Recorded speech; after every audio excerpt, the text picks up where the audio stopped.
ஜம்மு காஷ்மீரில் உள்ள புல்வாமாவில் இன்று காலை முதல் பாதுகாப்பு படையினருக்கும் பயங்கரவாதிகளுக்கும் இடையே துப்பாக்கிச்சூடு நடைபெற்று வருகிறது. தீவிரவாதிகள் சிலர் பதுங்கியிருப்பதாக கிடைத்த தகவலின்படி பாதுகாப்பு படையினர் தேடுதல் வேட்டை நடத்தினர். அப்பொழுது வீடு ஒன்றில் பதுங்கியிருந்த தீவிரவாதிகள் பாதுகாப்பு படையினர் மீது துப்பாக்கிச்சூடு நடத்தியதால் பதிலடி கொடுக்க பாதுகாப்பு படையினரும் துப்பாக்கிச் சண்டையில் ஈடுபட்டு வருகின்றனர். இதில் லஷ்கர்-இ-தொய்பா பயங்கரவாத அமைப்பின் கிளையான தி ரெசிஸ்டன்ட் ஃப்ரண்டை சேர்ந்த படை தளபதிகளில் இருவர் வீடுகளுக்குள் சிக்கியிருப்பதாக தகவல் வெளியாகியுள்ளது.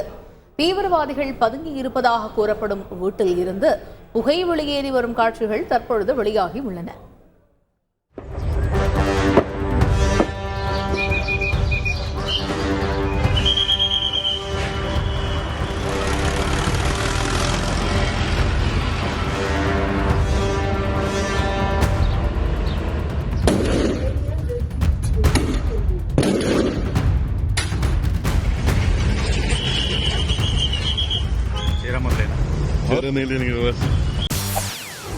செய்திகளை உடனுக்குடன் தெரிந்து கொள்ள உடனே சப்ஸ்கிரைப் பண்ணுங்க.